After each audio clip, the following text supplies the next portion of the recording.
Look how much you were going through. You're in a cell. You're 500 miles away in Beaumont. You're dealing with all the prison politics. So you already got everything on your back right now as a new prisoner. And then you're hearing about your family. Yeah. You know, from Angelisa, 5-year-old girl, ain't got no dad. Adrian, that my craziness. All that. And then you just come to a point that says, man, I'll turn it over to God.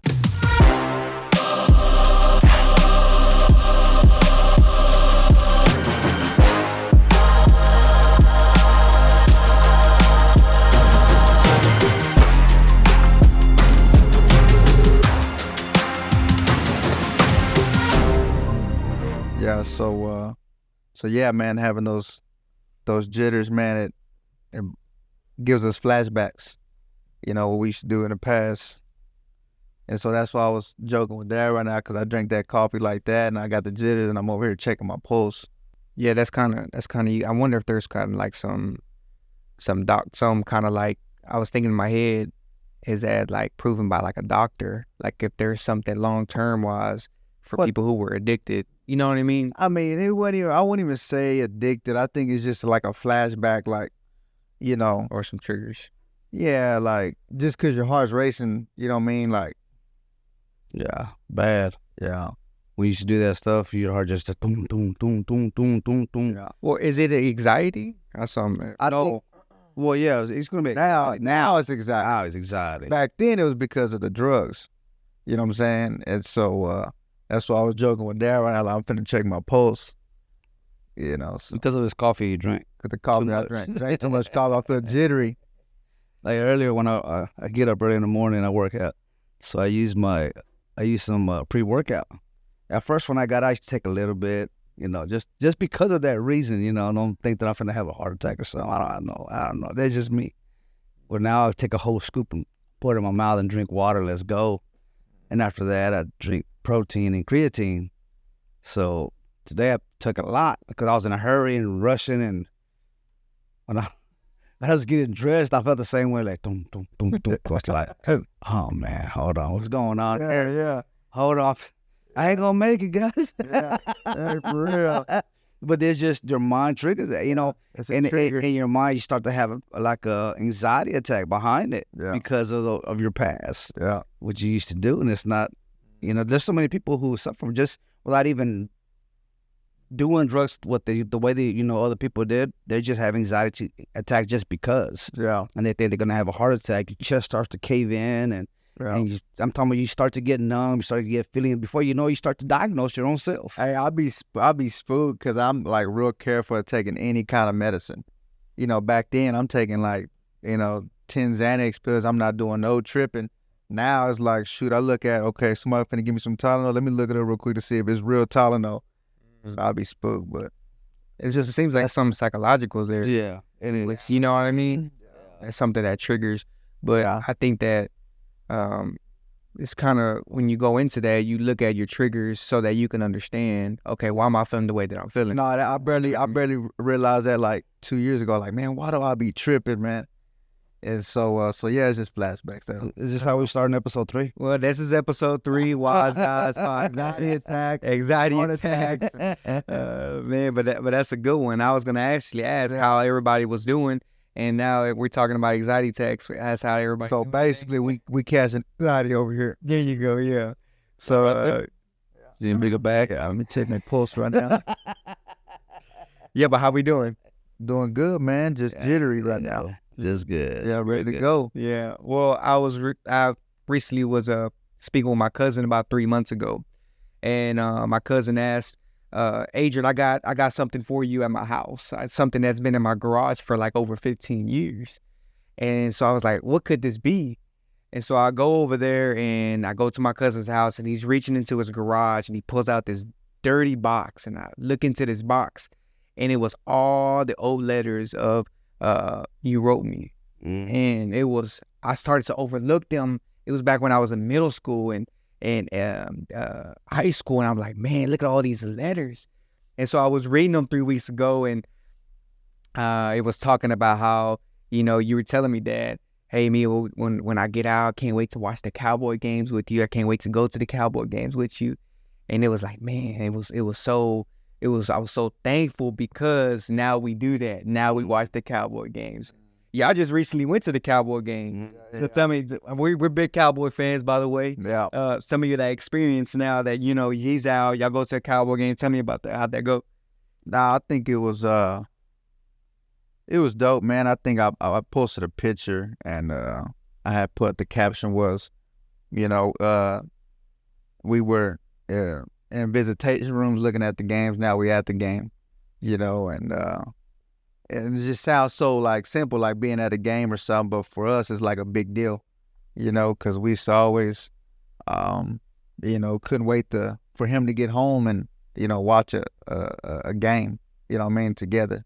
And so it was dope, man. It was dope. Yeah. So What about you, Dan? I was excited. It was first.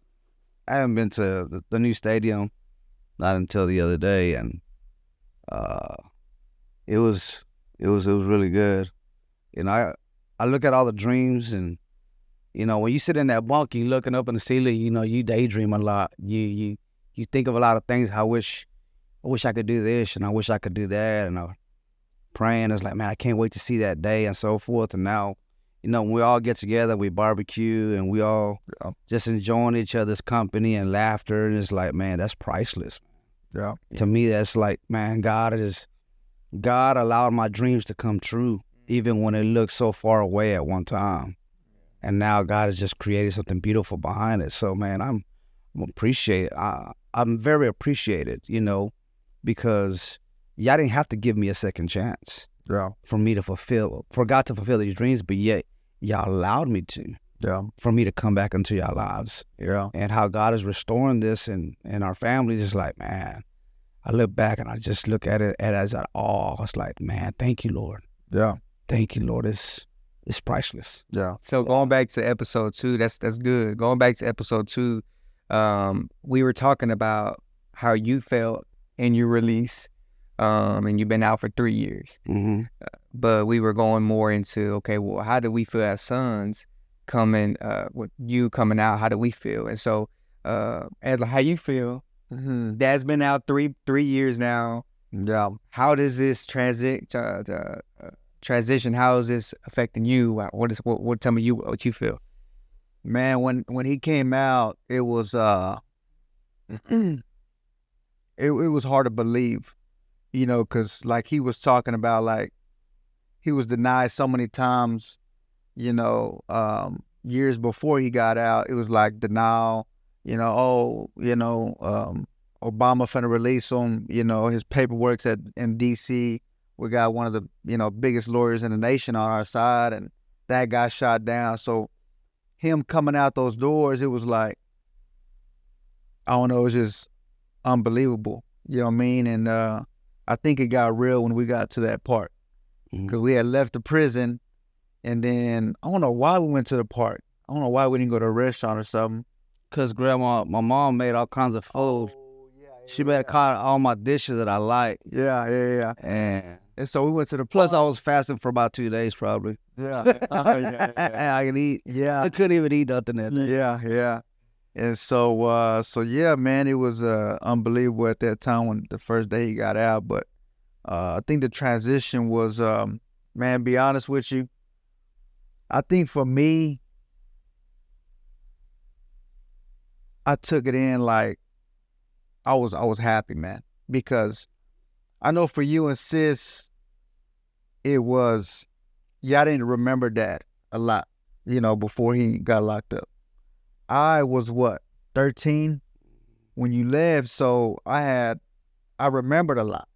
So you know, basically I already had a established relationship with Dad, so I've been waiting all this time. So when he gets out, it's like, man, I was just happy, you know what I mean, and grateful. Not saying y'all weren't happy or grateful or thankful. We'll dive into you here in a second, but I just was able to embrace him the day he was out, you know what I mean, and so yeah, man, I think that transition was good. Well, I remember you told me recently a story of, Mm-hmm. you know, you weren't making as much money when Dad was coming out, And so this was worrying you because you wanted to do stuff for dad.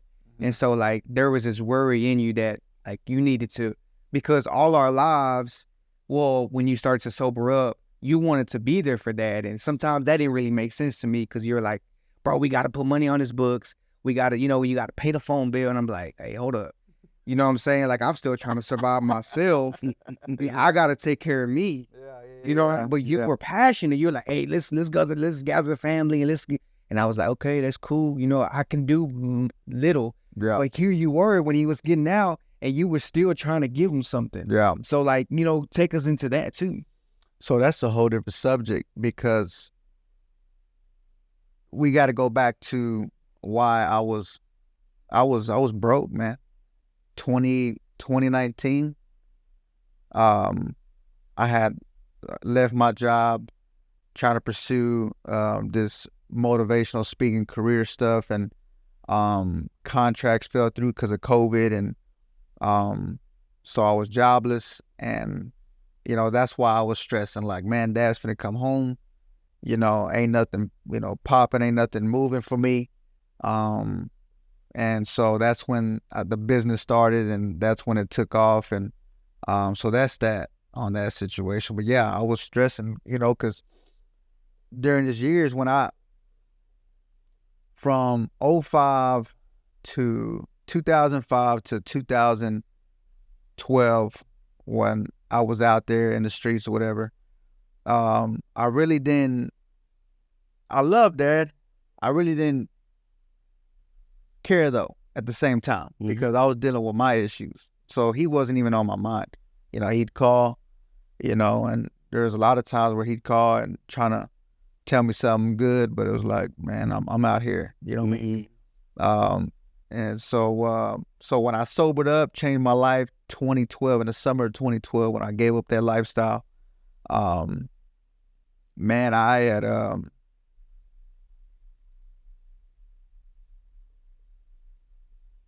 I was trying to process my emotions because for 7 years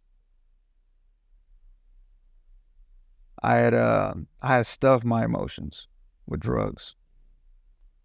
And so when I sobered up, it's like 2005 came back to me when he got sentenced, and it was like all these emotions. And so I was finally able to forgive Dad, because I was mad because it was like, you left us. And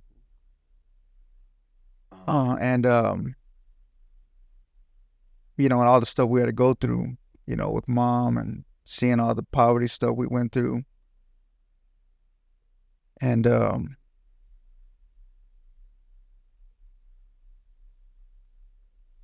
so I was able to forgive him.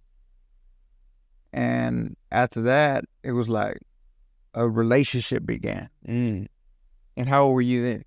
I was 21. I just turned 21.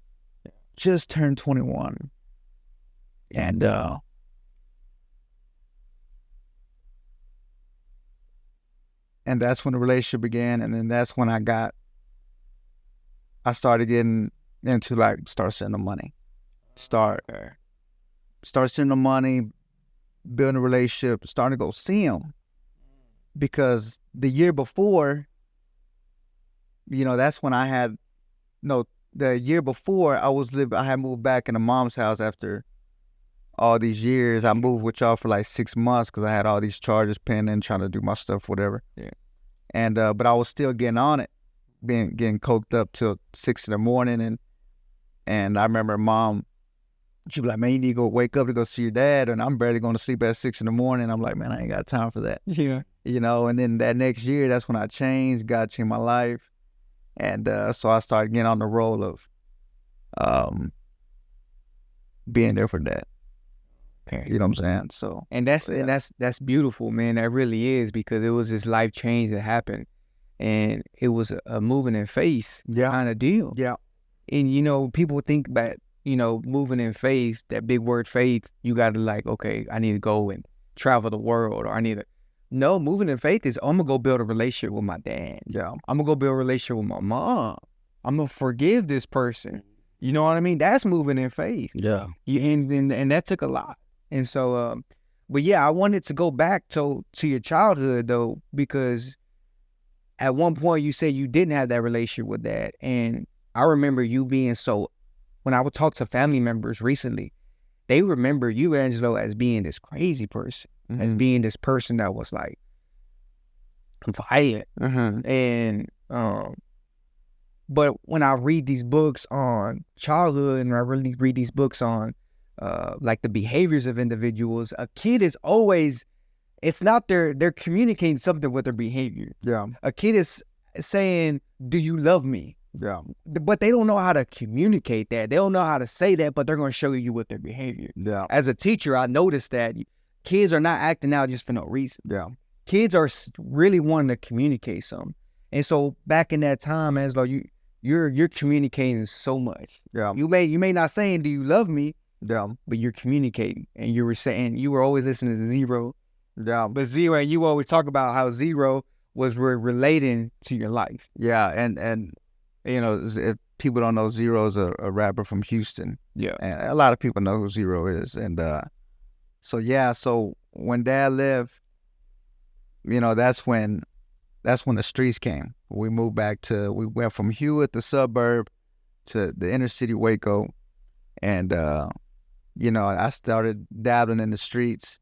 And I already knew about Zero, like all the music, because I was burning CDs for Dad, you know, back then, you know, of all the rappers, because we had a computer, you know, an 01, you know, and LimeWire and all that. So I'm burning all the CDs. Yeah, I remember. So I knew all the rappers already. And so, but when Dad left, it's like hell broke loose, and it took over us, like the emotions.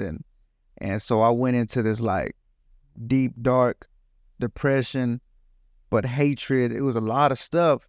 So when I started listening to Zero more, he would talk about the same things. Yeah. F the world, one deep. So I'm on that mode. So I'll be in my room, high, just listening to music. And I remember being at, because I got on juvenile, I caught my first felony at 14. And I was at the juvenile, the ISP, which was attentive supervision probation, which I talked about on the other episode. And every week I would sit at a panel with my probation officer, counselors, the judge. They would do a weekly report on me. And I remember the counselor said, "Angelo, I have never seen you smile. Why don't you ever smile?" Yeah. And Mom says, "Because all he does is listen to Zero." Yeah. And so I'll just be in that mode, man, just, you know, and it was basically like F the world, you know, F the love, aggravated, you know, because we in poverty, man, like poverty, you know, seeing Mom cry every day. She's messed up because I've always talked about this. It's one thing when you grow up in poverty, it's all you know. Yeah. But when you go from eating steak and shrimp to shrimp flavored ramen noodles, it's a different story. Yeah. I never experienced poverty. We always had the best of the best. Yeah. You know, Mom always had the best of the best. So when we go from that to this, talking about we only got tomatoes for dinner, you remember? I didn't know how to process that. What the heck you mean? When she got fired from her job because of me, because I was already acting out in the streets, talking about we're finna go move in the Salvation Army. Yeah. Bro, that messed me up.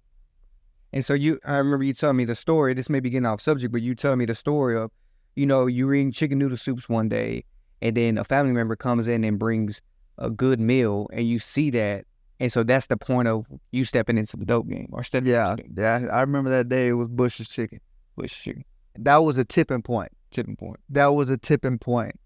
And that's when, you know, I was living at Grandpa's house, and my Uncle Tony, you know, brought Bush's Chicken, and you know, and he was at the table, and I had ramen noodles, and he was eating the chicken, and that's when I was like, nah, that's it, you know. Yeah. But that's a whole different story. And shout out to my Uncle Tony. He did a lot for us. He did a lot, man. But man, but you were hearing this, Dad. You're hearing all this chaos going on from inside prison of Angelo. Like, how was that for you? Hearing this from Angelo, seeing like he's getting locked up, he's being a troublemaker. You're hearing all these stories. Like, how are you processing this during this time? Man, I felt helpless. I feel like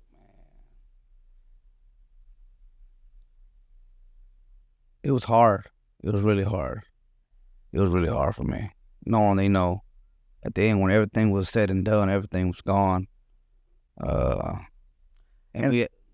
No, I was just gonna say I think it was crazy too because, you know, I flipped like a switch. Because before he went, you know, if I got in trouble, you handled the issue. You know, at school, even though I do crazy stuff at school, like burning people and stuff like that, just crazy stuff. But I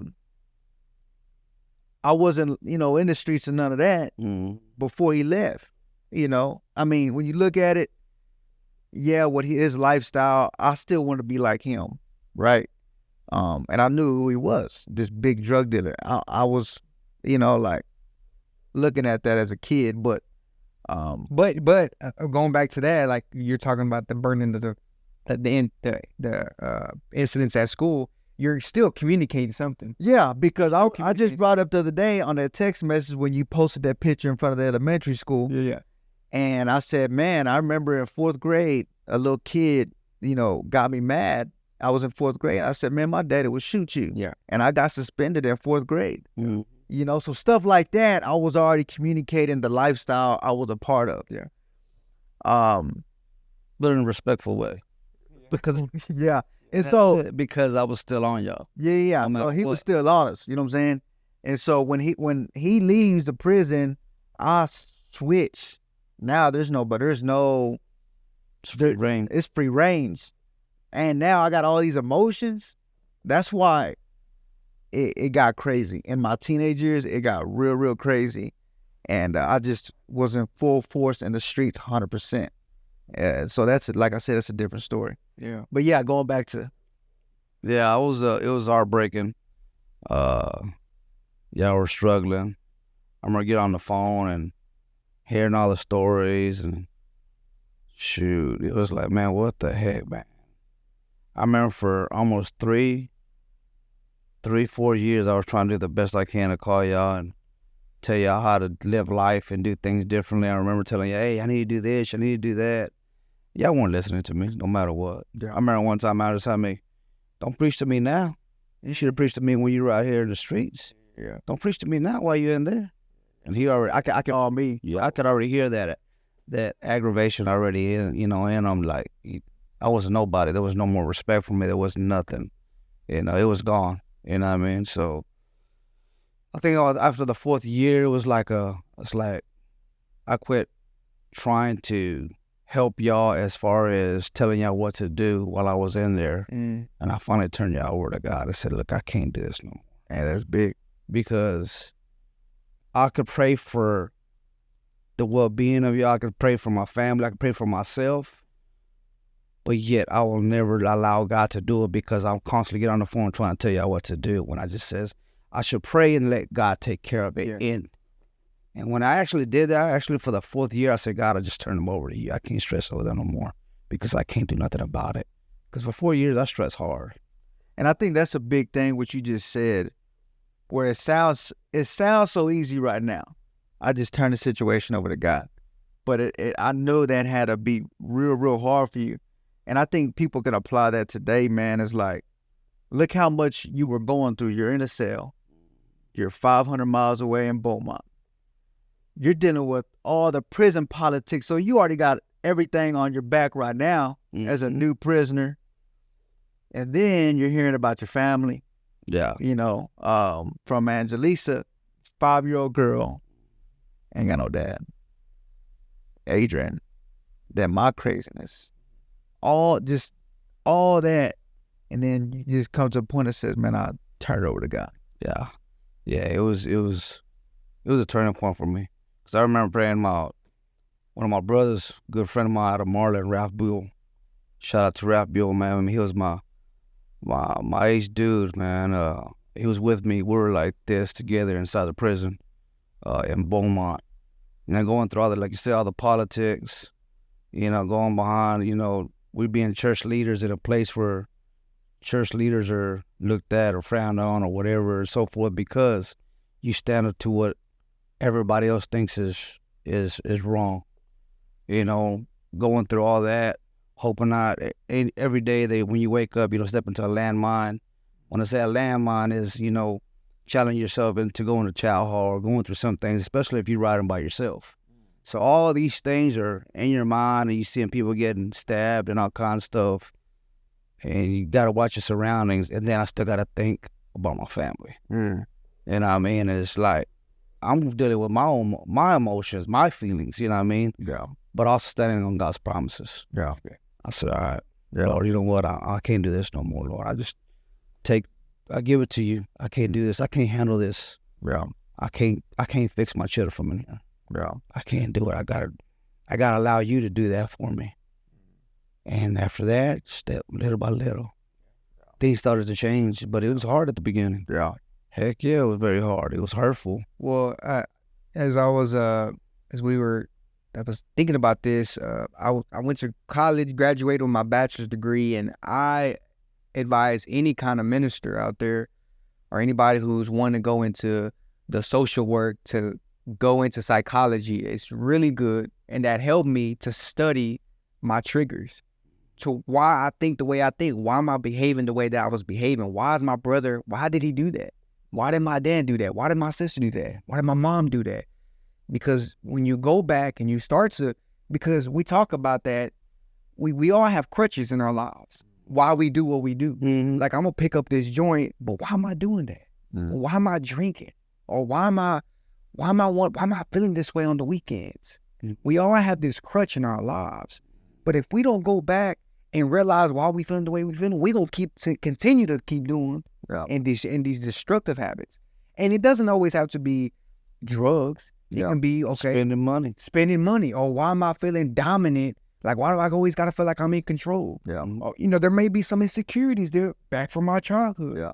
So we got to go back because God wants to heal us in all those areas. Yeah. He cares about the whole person. You know what I'm saying? So sometimes we got to go back in order to move forward. Man, that's wrong. Sometimes we got to go backwards in order to go forward. Yeah. And so I learned a lot about that I had to go through this healing. I remember I was in Arkansas with my wife, and we were man, I'm gonna get emotional, I'm sorry, but we were driving in hiking. I remember jamming Pekazah, this rapper, and he was talking about fatherhood, and I remember, gosh, what does it mean to be a father? You know, what does that mean? And I was riding and I was listening, and God was healing me. Like, God was wanting to heal me from all that stuff, all that bitterness and resentment. And I was 26. You know, I was like, man, I'm still dealing with this stuff. But I needed to heal so that I could disciple my children.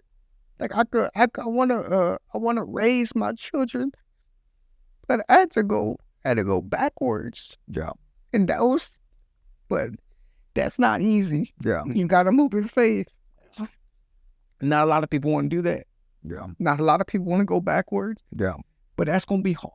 Oh yeah. That's gonna be tough. It takes a real one to go back, man. It takes, you know, because a lot of times, like for me, I stuffed it down with drugs, with you know, being violent, and you know, I did that for years, and I was a teenager. You know what I'm saying?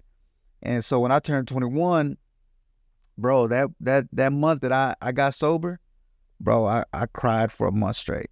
I was like, why am I crying? And, you know, I'm still fresh in this whole new change thing. And so I'm like, man, what the heck? It took years for me to understand why I even cried for a whole month. What was that about?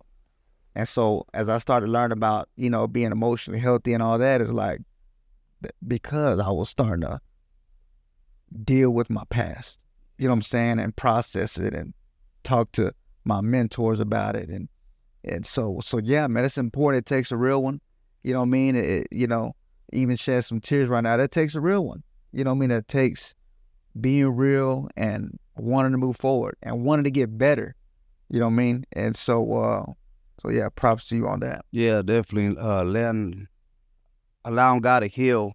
A lot of people might be all this tough guy, like, oh man, why are they crying? Man, why don't you just man up? Yeah. Why don't you just go ahead and, man, I don't need a father. My father hadn't been here for years. I don't have to go through what y'all went through. Yeah. If you're talking about that way and you're talking it that way, then you do have a problem. Yeah. You know what I mean? Because people gonna drill in regardless. Yeah. But the big picture is that when you actually have a heart, you're gonna have some type of feeling on what. You got emotions. You got emotions. If you don't got emotions, something wrong with you. Something wrong with you. That means you don't have no type of care whatsoever. Yeah. You don't even care for your own self. Yeah. You know what I mean? But it takes a heart, but also takes a step of faith to allow these emotions to come out and say, you know what? I need to heal from this. Yeah. That's very powerful what you said, because you're a father now. You're going to take those steps. You're going to learn from everything that I wasn't there for you, the way I should have been there for you. But behind what God is showing you, you're going to do things different and better than what I could. Yeah. That's something that my dad always told me, and I tell y'all too as well. I say, y'all doing something better that I could ever have done. Yeah. And y'all going to show y'all children for generations to come. We're breaking generational curses. Yeah. We're breaking curses from our grandfathers and whatever they went through in life. Yeah. We're breaking that with our own children and our grandchildren and for generations to come, man. Yeah. So I applaud y'all for that, because systematically, y'all shouldn't be where you're at right now. No. Y'all should not be there. Yeah. Y'all should be probably even locked up with cases too as well. Yeah. But y'all made a step of faith that says, you know what?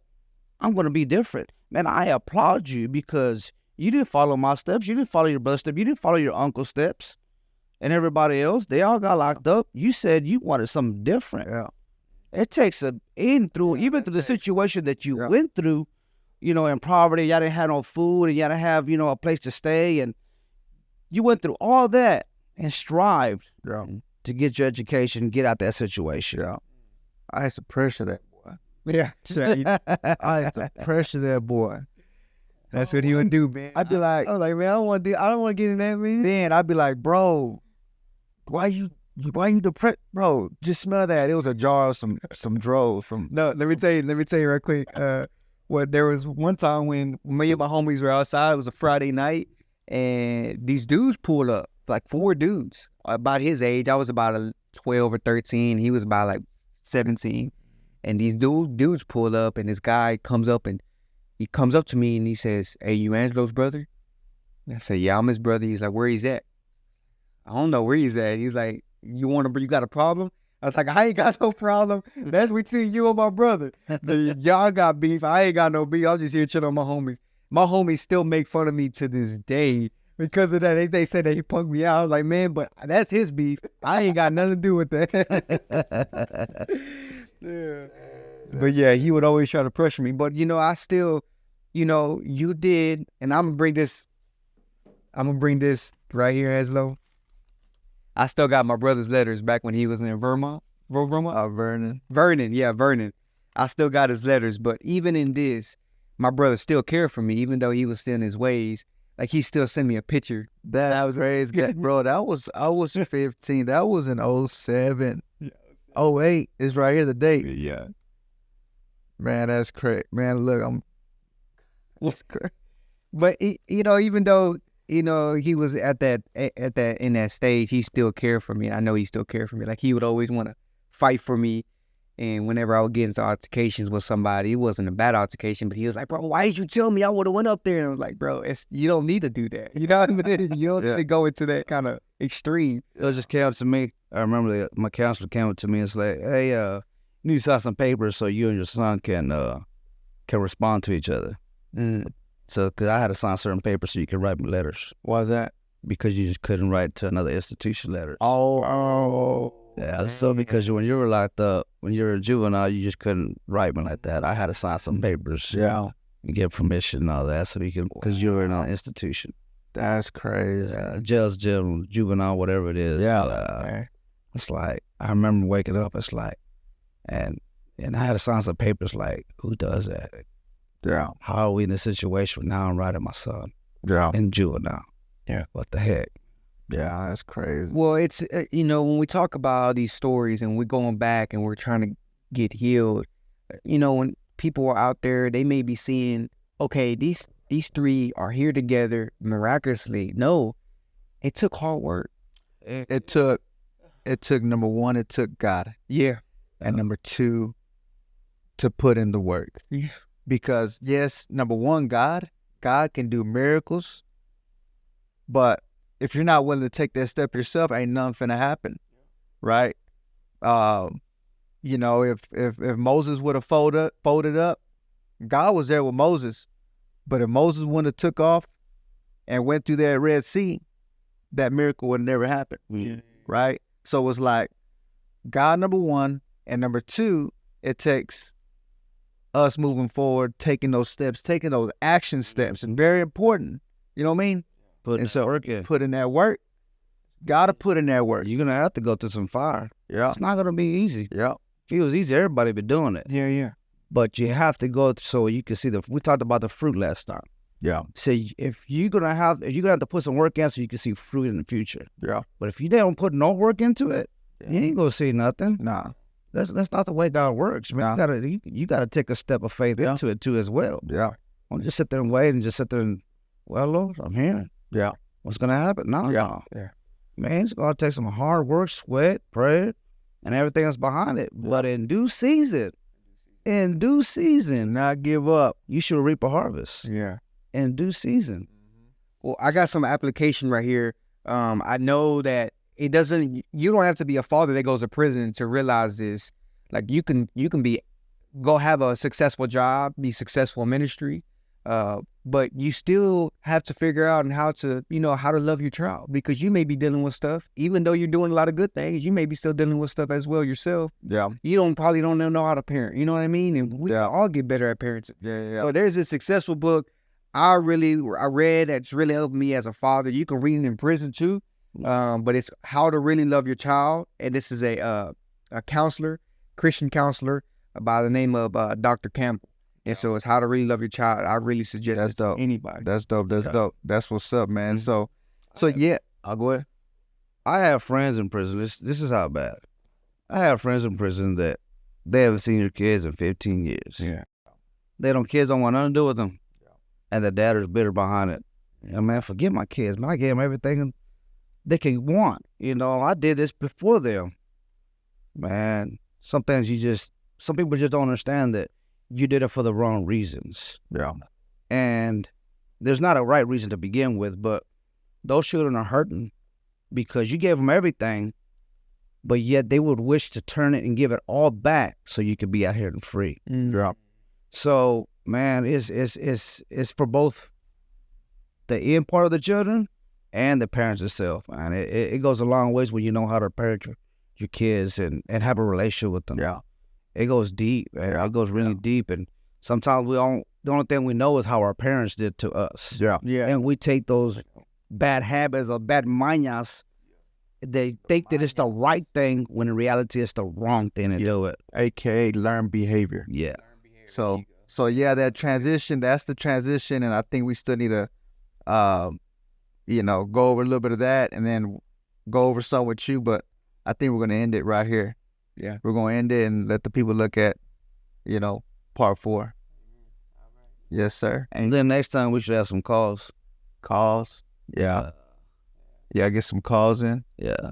From the Pinta or what? Hey, for real. Yeah, for real. Hey, we get some calls from there, man. I mean, they're already hitting us up from prison through inbox. Yeah. Are you answering those? Too much information. Plead the fifth. No, but it goes back to not just the painter, man, just in general people, man. No, yeah. God's creation, God wants something better for everyone. Yeah. You know what I mean? A change, a different outlook, man. Yeah. And this is what we're here for, just to share our story, but at the same time, give a hope to a lost world, because we're not perfect. Yeah. We're far from yeah. perfect. We're still striving every single day. Yeah. We still putting our 2 feet on the ground and put it into action, put in the work in, you know what I mean? But we come a long ways of where we come from. Oh yeah, for sure. Because we do come from a dysfunctional family. Yeah. But God, what the devil meant for bad, God will turn it into good every single time. We're just examples, man. Oh yeah, for sure. We ain't nobody better than anybody else. Yeah. We're just trying to help out. Oh yeah, most definitely. Well, that's what it is with the Wyze Guyz, man. Yes, sir.